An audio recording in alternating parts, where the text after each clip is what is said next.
अस्सलामुअलैकुम, मैं हूँ वाजिद नवाज। एक अहम तरीन ब्रेकिंग न्यूज़ आज पाकिस्तान से रिलेटेड, पाकिस्तान के एयर डिफेंस जो है उससे रिलेटेड, पाकिस्तान के जो दफाई सिस्टम है उससे रिलेटेड। पाकिस्तान ने एक ऐसा संग मील अबूर किया है जो कि दुनिया में बहुत कम ममालिक ने आज तक अबूर किया है। एक ऐसी सलाहियत पाकिस्तान एयर डिफेंस को मिली है जो बहुत कम मुल्कों के पास इस वक्त तक है। नॉर्मली इस खबर को बहुत लो प्रोफाइल में रखा जाता है क्योंकि ये डिफेंस से रिलेटेड है। पाकिस्तान ने एक नया डिफेंस सिस्टम और एक नया डिफेंस मैनेजमेंट जो है उसका इफ्तिताह किया है। आर्मी चीफ जनरल बाजवा ने इसका इफ्तिताह किया है और ये एयर डिफेंस जो है बॉर्डर पर दुश्मन के साथ क्या कर सकता है इसकी डिटेल आज मैं आपको बताऊंगा। ये जो integrated air defence battle management centre system है जो इसके बारे में आज आपको बताया जाएगा। ये एक बहुत बड़ा इदारा है। ये यूँ समझें कि पाकिस्तान के दिफाई सिस्टम की बैकबोन है। इससे दुश्मन के दांत कितने खट्टे हो सकते हैं और दुश्मन के साथ क्या कुछ किया जा सकता है ये इन डिटेल में आपको थोड़ी सी बताऊंगा। ये टेक्निकल डिटेल्स है लेकिन मैं कोशिश करूंगा कि आपको इसके बारे में थोड़ा बहुत बता सकूं। एक होता है ज़मीनी सरहदों पे दुश्मन वार कर सकता है, दूसरा होता है फ़ज़ाई हदूद से और तीसरा है बरी हदूद। जो फ़ज़ाई हमलों के लिए जैसे आपको पता है कि ऐसे सिस्टम आ गए हैं कि उसके लिए पायलट की भी ज़रूरत नहीं होती, ड्रोन्स के ज़रिए अटैक किया जाता है, मिसाइल के ज़रिए अटैक किया जाता है और जहाज़ यानी फाइटर जेट्स भी यूज़ किए जाते हैं। यानी आप बैठे बैठे दूर से भी ये सब कर सकते हैं। ये ना आप बहुत ज़्यादा ऊपर फ़ज़ा में रह के भी दुश्मन पे हमला कर सकते हैं। इसमें आपको फ़िज़िकली इन्वॉल्व होने की ज़रूरत नहीं पड़ती है। तो पाकिस्तान ने एक ऐसा सिस्टम हासिल कर लिया है, एक ऐसा निज़ाम वज़ा कर दिया है कि अब दुश्मन शायद ही जो है वो पाकिस्तान पे ज़मीनी सरहदों के साथ साथ फ़ज़ाई हदों की खिलाफवर्जी भी कर सके, किसी भी हदफ को वो निशाना बना सके। ये बहुत अरसे से इस पे काम जारी था लेकिन अब में जाके आर्मी चीफ जनरल कमर बाजवा ने इसका इफ्तिताह किया है। इसका क्रेडिट जाता है पाक फ़ज़ाइया को भी जिन्होंने ये ऐसा सिस्टम रेडी किया जिसने पाकिस्तान के डिफेंस को मजबूत बनाया है और इनकी वजह से पाकिस्तान एक अहम संग मील आज जो है वो अबूर कर चुका है।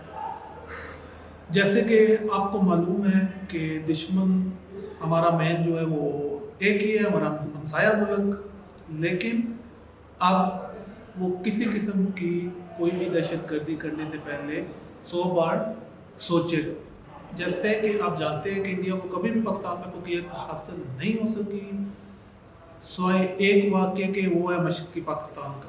उसके अलावा अभी तक जितनी भी जंगें हुई हैं उसमें ओवरऑल जो देखा जाए उसमें इंडिया का नुकसान पाकिस्तान की निस्बत बहुत ज़्यादा हुआ। अफ़गानिस्तान सरहद जो बहुत अरसे से इंडिया यूज़ कर रहा था पाकिस्तान के अगेंस्ट, वो अब यूज़ होना बंद हो गई है।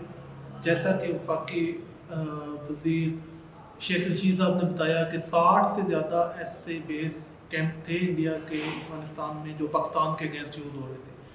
बेसिकली उनकी ट्राई ये थी कि ये सारे एरिया यूज़ करके पाकिस्तान को अंदरूनी नुकसान पहुँचाया जाए, जिसमें सबसे ज़्यादा उन्होंने काम जो है वो बलूचिस्तान में किया, उसके अलावा कराची में किया। लेकिन अब जैसे आपको पता है कि अफ़गानिस्तान में तालिबान ने वापस हुकूमत हासिल कर ली है तो इंडिया के वो जो कैंप थे वो सारे के सारे बंद हो गए हैं। इसका मतलब ये है कि इंडिया के लिए पाकिस्तान के अगेंस्ट अफ़गानिस्तान में बैठ के काम करना तकरीबन नामुमकिन हो गया है। इसमें क्रेडिट जो है वो जाता है इमरान खान को और ISI को, जिन्होंने एक अच्छी पॉलिसी वज़ा करते हुए अफ़गानिस्तान में तालिबान की एक मदद की और उनको बैकअप किया, जिसकी वजह से वो अपनी गवर्नमेंट लेने में कामयाब हो गए। इस एयर डिफेंस सिस्टम की वजह से अब जैसे कि आप सबको पता है कि पिछली हुकूमतों में अमेरिका ड्रोन अटैक करता रहा है पाकिस्तान के अंदर, इजाज़त कह लें या गवर्नमेंट की चुप की वजह से, जो कि इसका क्रेडिट इस गवर्नमेंट को जाता है कि इस गवर्नमेंट ने आके सबसे पहले ये ड्रोन जो हैं ये बंद करवाए और अमेरिकन को क्लियरली बताया कि आप किसी भी एरिया में अपने ड्रोन से अटैक नहीं कर सकते। इसके लिए पाकिस्तान को बहुत ज़्यादा प्रॉब्लम्स भी फेस करना पड़ी। इंटरनेशनल लेवल पे पाकिस्तान को इसका नतीजा भुगतना पड़ा। जैसे आप सबको पता है कि हर कंट्री ये ट्राई कर रही है स्वाय चंद दोस्तों के कि पाकिस्तान को अकेला किया जाए, जिसमें इंडिया पेश है, अमेरिका पेश है। क्रिकेट से लेके माशियत तक जितना भी है, ये सब में जो है इन लोग की ट्राई है कि पाकिस्तान को थोड़ा पीछे धकेला जाए और पाकिस्तान को अकेला किया जाए। लेकिन हर जगह पे फिर हमारा जो दोस्त मुल्क है चाइना, वो हर जगह में हमारी सपोर्ट के लिए हमारे साथ होता है। कुछ इस्लामी मुल्क जो हैं वो भी हमारी सपोर्ट कर रहे हैं, जिसकी वजह से अल्हम्दुलिल्लाह पाकिस्तान एक सेफ कॉर्नर में हर वक्त रहता है। अब बात करते हैं वापस न्यूजीलैंड की टीम पे। ये इसलिए बात कर रहा हूँ कि ये भी एक पूरी साजिश की गई पाकिस्तान के खिलाफ, पाकिस्तान को अकेला करने की दुनिया में, ये तासर देने के लिए कि पाकिस्तान जो है वो एक उसमें दहशतगर्दी बहुत ज़्यादा है और वो सेफ़ नहीं है दूसरे मुल्क के लोगों के लिए। कि पाकिस्तान ने ये पूरा ड्रामा जो है वो एक्सपोज किया है और इसमें जो ईमेल्स यूज़ की गई है, जो डिवाइसें यूज़ की गई हैं वो थ्रेट देने के लिए न्यूजीलैंड टीम को और उनकी मैनेजमेंट को, वो सारी की सारी जो है वो इंडिया से कनेक्टेड है और उसमें वो सारी डिवाइसें जो है इंडिया से यूज़ की गई हैं और इंडियंस ने यूज़ की हैं। यही वजह है कि न्यूजीलैंड टीम जो है अपना टूर अधूरा छोड़ के चली गई। लेकिन इसमें एक और चीज़ जो है वो देखने वाली ये है कि आज से कुछ अर्सा पहले जब बरतानिया के शहज़ादा और शहज़ादी जो हैं वो पाकिस्तान में आते हैं तो वो खुलेआम मुख्तलिफ सिटीज़ में घूमते हैं, लोगों को मिलते हैं। इवन उन्होंने गली में क्रिकेट खेला लोगों के साथ में, पार्कों में घूमे वो।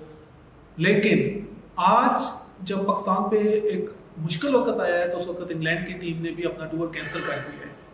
उन्होंने कहा है कि हम लोग ये खेलने के लिए नहीं आ रहे हैं। हालांकि आप अगर देखो तो इंग्लैंड की टीम में भी कुछ प्लेयर ऐसे हैं जो कि पाकिस्तान से हैं, लेकिन वो उनके पास बरतानिया की नेशनैलिटी है, जिसकी वजह से वो वहाँ पे रहते हैं। तो अगर उस वक्त पाकिस्तान एक सेफ मुल्क था उनके शहजादा और शहजादी दोनों के लिए, तो क्या रीज़न है कि इस वक्त उनके प्लेयरों के लिए यानी आम पब्लिक के लिए पाकिस्तान महफूज नहीं है। मीडिया बास 24/7 के व्यूअर्स इस बात को समझने की कोशिश कीजिए कि ये सब ड्रामा चल कैसे रहा है। ये एक प्री प्लान साजिश है पाकिस्तान के खिलाफ। ये तासर दिया जाए पाकिस्तान के लिए कि पाकिस्तान जो है वो एक सेफ मुल्क नहीं है। मीडिया 24/7 के व्यूअर्स आज के लिए इतना ही। आपका बहुत बहुत शुक्रिया ये वीडियो देखने के लिए।